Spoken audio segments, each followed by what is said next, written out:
Mr. Blackburn gets here. We're looking for Mr. Blackburn. Let's talk to Mr. White. What the heck? Shane Drimshak. Dennis, how are you, my man? Hey, man. Good to see you, Andy. Two good Rams. Those two good Rams came in tonight. Yes. Justin, good to see you, man. Take care. Good luck tomorrow night. Mr. Weatherford, take care. Good luck. Good young man for Northeast Skill. For Mr. Blackburn has not yet arrived. We'll keep an eye open for him. When he gets here, you'll definitely recognize him. He'll have that shaved head, that big sturdy body. We got Coach Kirkpatrick coming in later. A couple of Smith Golden Eagles. Got Dennis here now. And when Dennis is here, it means it's time to sound off the signal. Here's the background. The truck is headed down the street. Dennis, how are you? I'm doing real good, Andy. How about yourself? Not too bad, but for another great football week coming up here. Absolutely, you're right. I'm looking forward to it, Andy.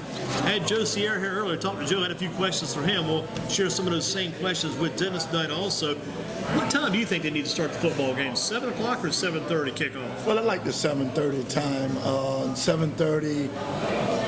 Playoff 7 o'clock. 7:30 is a good time. On Fridays, everybody is hustle and bustle, trying to get from work, get to the bank, and take care of bills. And I think that 7:30 is a great time to give people time to get there. Some teachers, they don't leave the school sometime until 4:30 or 5, and then they want to support their students. So that being fair to giving everybody an opportunity to get it at 7:30. What about those Monday games or maybe a Thursday game, the weekday games on a school night? I think they should be earlier because of the next day. And you and I, we witnessed that on the Monday night. We left from Northern around 10:30, and if you and I either I thought it was about 9 o'clock, 9:15, because we had the Monday night game the previous week. We got out because it started at 7. Had a difference starting at 7:30. I didn't realize it was as late as it was. Yeah, absolutely. I remember we was going out, and you say, Dennis, I thought it was 9. Are you sure? And we both looked at our watches to confer to make sure. And I agree with you. It should be early on the weekdays, on a Monday or a Thursday, because the school is next day. What about admission charge? How much should they charge to get these games? We were talking about the $5 fee and different fees. How much should they charge to get in? I think the $5 fee is good. That's economical, and it's a good for because all the money goes to the athletic, and it's a lot. With school budgets is the way they are, and they can't funnel money over to the athletic department. They depend on their gate. So I think $5 is a good price for a high school football game. Who do you like in that Southeast Guilford Page game tomorrow night? Well, I have to go with the Page Pirates. Page is doing such an outstanding job. They surprised everybody. And they surprised me. Right. With the last couple of years, only winning 2 or 3 ball games, 5 ball games, not over 7 ball games, being at right 500 or under. And to now, just to see them just to win 5 ball games, correct? 5-1, yes. 5-1, that's big. So I'm looking at Page to win tomorrow night. And you talked to us, we talked to you, in fact, back on Monday on that phone call, and I called you before the game. I was saying, Dennis, get ready for this game. You sound mess coming over again for John Lamont. Tomorrow night it's going to be Will Jones. We have to really look close and follow Will Jones of Page. He is going to be that quarterback to keep an eye open for tomorrow evening.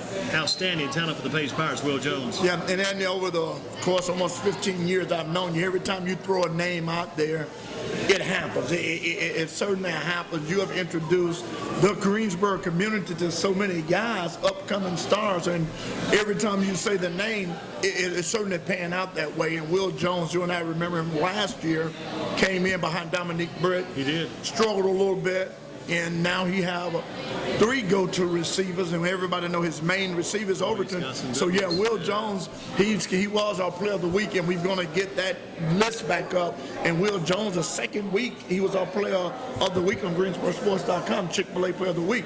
So he's matured a lot. Coach Gillespie told me during the interview that he's turned his offense over to Will. He trusts in Will, just as he did with James Summers and Dominique Britt. Yeah, and James Ellis is second, another receiver along Overton, plus Miles Faison. Faison has just been going, he's been phased in over there, man. Mr. Faison going wild in that receiver spot. And Ronald Polite, another key receiver for Page. Mr. Polite, I'm not sure if he's Vivian's brother or not. I remember Vivian. Vivian could have played tight end for some teams. That girl was tough. She wasn't so polite on the board. No, she was tough. It's fun to watch her play. We talk about those. We also talk about about a few of the questions we were sharing earlier, kind of going down this report card, kind of the mid-season, midterm report card, and we're kind of giving grades to the team. What kind of grade do you give Dudley here at the mid-range report card? Well, I think I still would have to give Dudley an A, and I'm not making an excuse. And when I say that, personally, watching that game against Richmond County, I think if the weather was not bad, I think we'd have seen a different ball game. I mean, some teams can play well in weather, in cold weather, and inclement weather and rain. Dudley, an aggressive defense, just didn't have it that particular night. I'm not making excuses. They lost, but that's what I believe. If it would have been a sunny day, I think the Panthers would have played dry field. Yeah, dry field would have been a different outcome. It's interesting because Page lost their game 31-30. Dudley lost their game 14-12. Got a 1-point loss by Page, a 2-point loss by Dudley. So I had graded Dudley an A-. I gave Page an A. What do you say about Page? Well, I agree. I certainly would give Page an A because they lost to a tough East Forsyth team, and you and I thought that East Forsyth was going to blow them out. Yeah. And when I call it that final Pendamo scoreboard, you say, Dennis, let me look at it. We have to. I was tapping. I said, look, because we couldn't believe it. Page played a great ball game, and they hung in there. They led. They bounced back. Went down like 14. Was it 14 to zip? They were down early, maybe 13, 14 zip. 13, yeah, absolutely. And when I showed it to you at halftime, you say, wow, is this correct? I said, yeah, it's correct. And then the final. But yeah, I agree with you on that grade for the Page Pirates. What about Northwest Guilford? We've got him down here at A-. Joe had him at about a B+. Yeah, I'm going to go a little lower than you and Joe. I think about a B-. B- for Northwest? For Northwest. I would give Northwest a B-. Northwest have the ability to be an undefeated team right now. The way they played against Northern, the reason why I give them a B-, they had the momentum, they had Northern, and they began to relax in the second half. If you're going to be a championship team in Guilford County, you've got to play 4 quarters, and you always say you got to run with your tongue wagging, and you can't stop. And I think they gave in just a little to that Northern running attack because that aggressive defense the first half shut Northern out. How about you look at a team like Southeast Guilford? They're 5-1 as well, and they'll be at Page tomorrow night. Southeast has a strong running game with C.J. McVay. They've also got another strong running back, Stephen Baldwin, carrying a lot of the load for them. Got a young quarterback, Ryan Douglas. Got another quarterback, senior Tavares Best. What about Southeast? How do you grade them out? And plus, I mentioned this to Joe. I had to mention this just to get this point in. They've not played a home game all year. Been on the road all season long. And that's tough. The renovation of the stadium, I think I would have to grade those guys just an A for effort because you don't have your home crowd. You're not at that confines of your stadium. You're not in your community. Therefore, your crowd, Southeast have a great following, but it's better at home. Mm-hmm. Any athlete would tell you that's why they call it a home team advantage, home court, home field advantage. And when you're on the road, you and I witnessed Northern work the miracle on the road, 5 playoff games, and you and I was right there in the cold, in the wind, and Northern prevailed. So I have to give Southeast an A just for being on the road. There was a team down in Mississippi, I think it might have been the Jackson Generals minor league baseball team, AA team. They started the season out this year. They were getting a new stadium. They were getting the stadium built. They just kept having construction delays, couldn't get the job done, just like what Southeast has gone through. I think this Mississippi team may have played about 40 games on the road to start the year. They finally got home and didn't know what to do. Yeah, absolutely. They've been living on the bus at the beginning of the whole year, just on the road the whole time. Right, and that's just like when Hurricane Katrina hit in New Orleans. They had to go on the road for a couple of playoff games. Played the whole season out in Oklahoma City. Absolutely. The New Orleans Hornets played Oklahoma City, became Oklahoma City Hornets, and that's how Oklahoma City Thunder came about. The fans responded so well. Let's get a team here. Give these guys a team. We're making money. Let's get another team. They did. You're right. And I think they actually moved the Seattle Supersonics here. I think it was a transplant team. Seattle moved to Oklahoma City. That's how that came out. A team was born. Yep.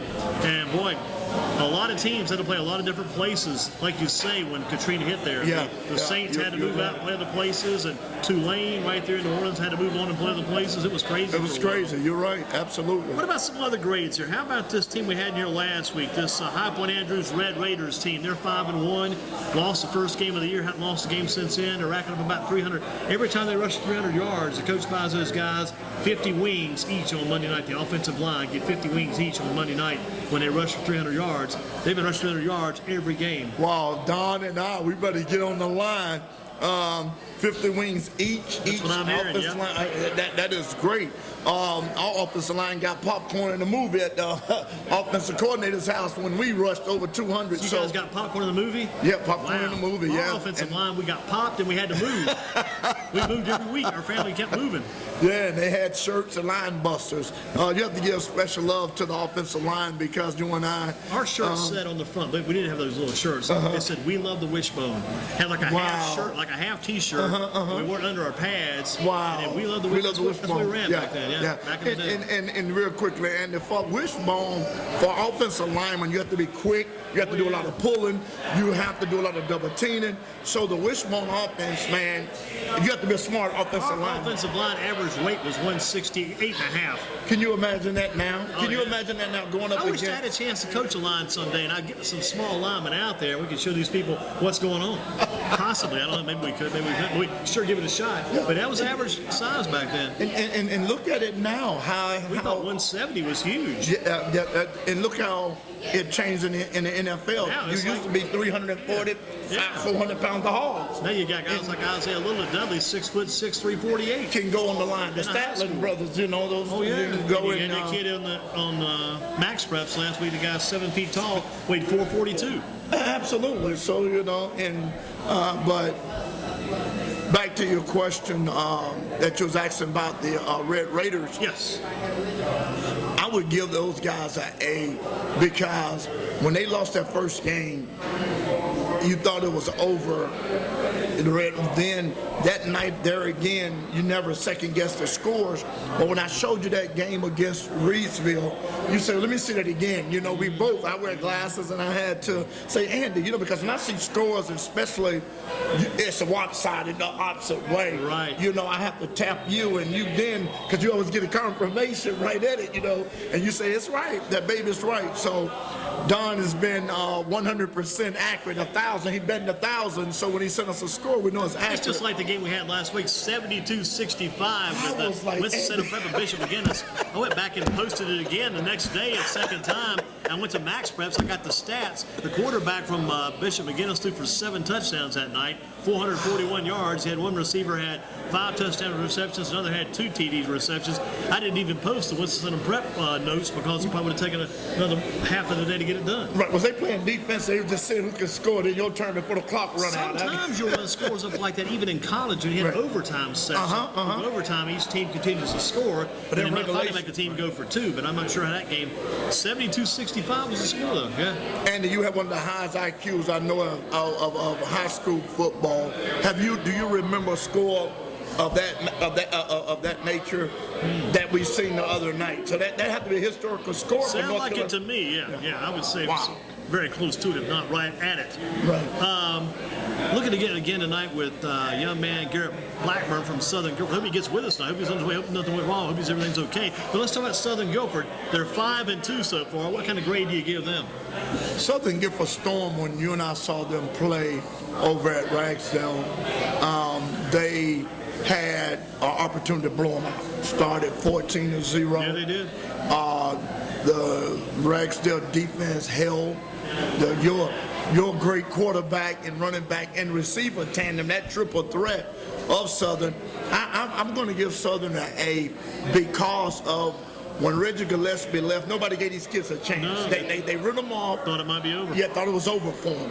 And Coach Darrell Brown have a system. Tell you something else he's done too. He has taken that running back spot. It was going to be primarily Nigel Thomas. He's kind of integrated around and brought Amon Harris and to become his top back. Amon Harris now has got 740 yards. He got 257 against Western Guilford last Thursday. Rushed for 3 touchdowns.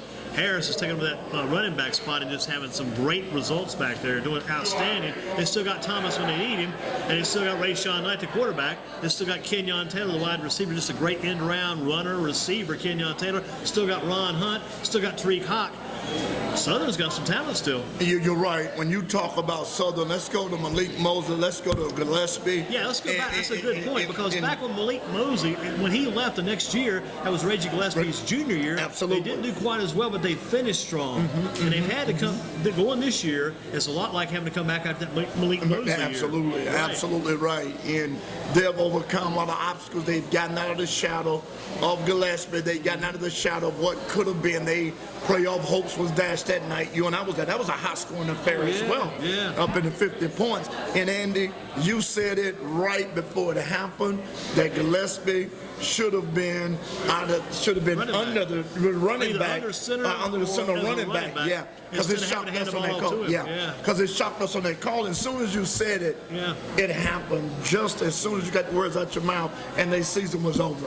That was a Saturday night too. That was a delay game because it was going to go the Friday after Thanksgiving, and it got so much rain that Southern Gilbert had to postpone the game to Saturday. And again, Reggie was in that Wildcat spot, took the direct snap. We thought it would have been better, more secure, probably to be taking a handoff and running into the line. He would have had a chance to get a little bit of a run and start too, but boy, can't relive that now. But boy, a rough Saturday last Saturday. He only had 3 yards, 1 carry for State. I mean, State got beat by Louisville 20-13.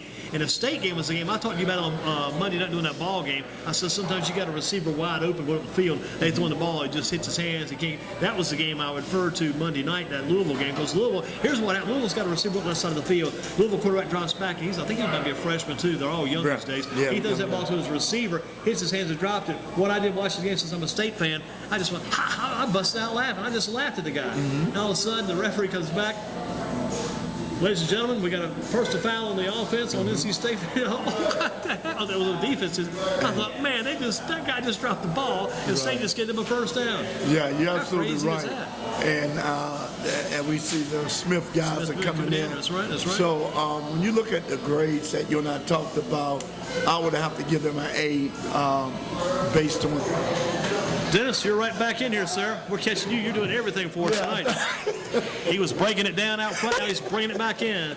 Dennis, let's talk about that Dudley-Smith game, what that big game means tomorrow night. We talked to Coach Kirkpatrick about it, the players. What's that big game mean tomorrow night? Big game mean a lot to the community. It mean a lot to the schools. It mean a lot to the players. It's one of the bigger rivalries in the county. You and I talked about the Grimsley, the Page matchup. And we talked about the High Point, Andrews in the central and the northern and the northwest. This is one of those gates you and I talked about. This is a big game.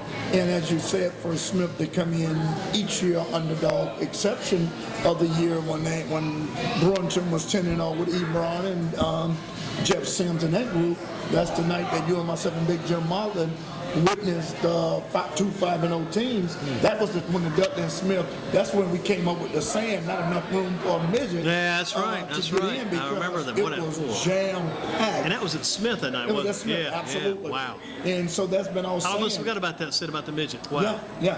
And then you say not enough room for a mosquito because it was jam packed. You know, you and Jim and I, we looked around the stadium, and even at the outskirts where the practice field is, it was jam packed. They had to bring benches over there. So these games mean a lot to the gate, and they mean a lot to these schools. So it's a big rivalry game, a game that I had opportunity to be a part of. Yeah, and you experienced it because you were right down on the sidelines. You were right in the middle of it there for a while coaching. Yeah, absolutely. While as Smith, special team coach, you geared up for the Dudley game. I had a chance to play him 3 times, and I remember our kicker, Orlando Lopez, I said, whatever you do, don't punt the ball to David Anderson. And kick it away from that guy. He kicked it, and it took 3 bounce, and it rolled, and it right in David Emerson's arm, and down the right side he go for a touchdown, 14-7, going into halftime. Because we had a 7-7 ball game. As Marlon Hughes scored a 17-yard touchdown run. Marlon Hughes is a tough man too. Yeah, absolutely. And so, and also in the Smith and Dudley rivalry has a lot of alumni, a lot of teachers, a lot of friends. It brings people together, and that's what a high school school football is all about. I'll tell you one thing, as we bring in tonight, our theme of tonight, we've had a theme this season, if I could turn back time, our theme tonight's been express yourself. If you could express yourself and tell us what it meant to you back when you were coaching for Smith against Dudley, and how big it was to try to beat Dudley, and how hard it was to beat Dudley. Yeah, it started with me in my house because my daughter was the president at Dudley High School and my wife was the PTA president. So all of them had on the Dudley blue and gold and I had on the Smith green. So the rivalry started at breakfast in the tournament.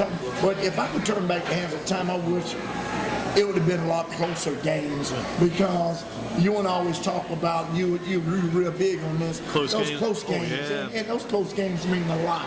And I think that if I could turn back the hand of time, I wish that we had a lot closer by the score because, you know, those games when I first met you, those games used to be at A&T. Right. Oh, yeah. Back in the day. Back when it had the big bus back in the day. Sir. The big bus for Smith, the big running back. That's right. And you had those games. That's back when Coach Tony McKee was there. Absolutely. And if I can turn back, I would love for the scores to be a lot closer because that keeps the fans and keep everybody interested. And you know, the second quarter is almost. These games we've had lately this year. The other night we had that 41-33 game, 8-point game, 41-33. Had that 14-12 game with Dudley Richmond County. Had that 21-17 game, Southern and Ragsdale. Had that 20-13 game, Northwest and North. We've had 4 very good games out of about 6 games we've done so far this year. It's been kind of crazy, the good games we've had. And one of the things that you always do to me at third quarter last year, you say, no running clock tonight because we saw a lot of games. Right. No clock just run and run and run. Especially Southern go for playoff games. Absolutely. Yeah, that was my favorite game. It was cold and we get home early. But the rivalries mean a lot, Andy. Those big games mean a lot, too.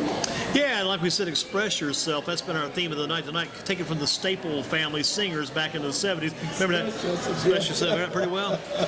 Yes, sir. Yeah. Hey, now about the World Series, who do you like now? We got the Cubs left. We got the Cardinals. We got the Dodgers and Mets. We got the Rangers. We got the Royals. We got the Blue Jays and Astros left. How about these 18? Who do you like? I think I love the Cubs. I think so, too. I think I'm going to just jump on the Cubs bandwagon. Yeah, I jump on the Cubs bandwagon. And Harry Carey, you know, take me out to the ball game with his big glasses on. Skip's son, you know. But I think that city needed because last year, you know, the Little League won the World Series, but you know, it was forfeit.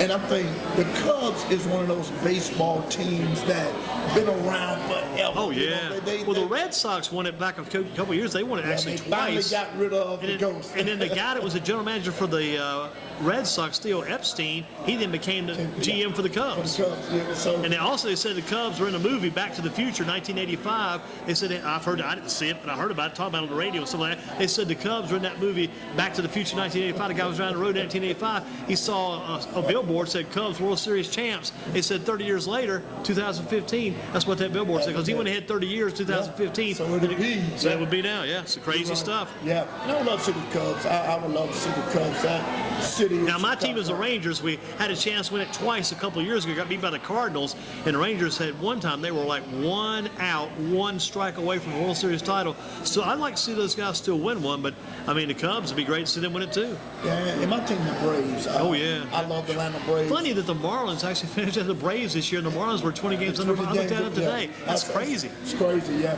always had an opportunity to go see some Braves games when I was younger.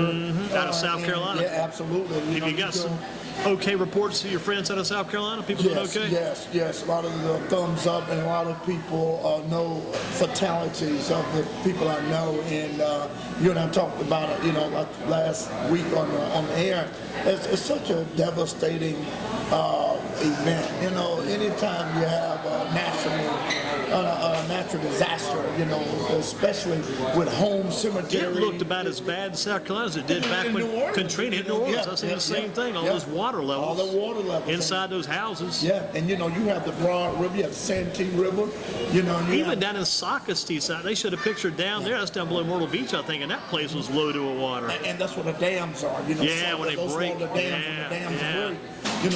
all of that pressure. And when you saw the pastor, the scene with the pastor actually trying to catch caskets of the graves was out of the ground? Yeah, out of the ground. Sad. Yeah. Sad. Boy, that's history right there. It really is That's historical families. flood. That's what they call it. Man. Wow, amazing. What about the Panthers? I think they keep winning. I think they're off this week. They off this week, and they get Greg Hardy back. Oh, man.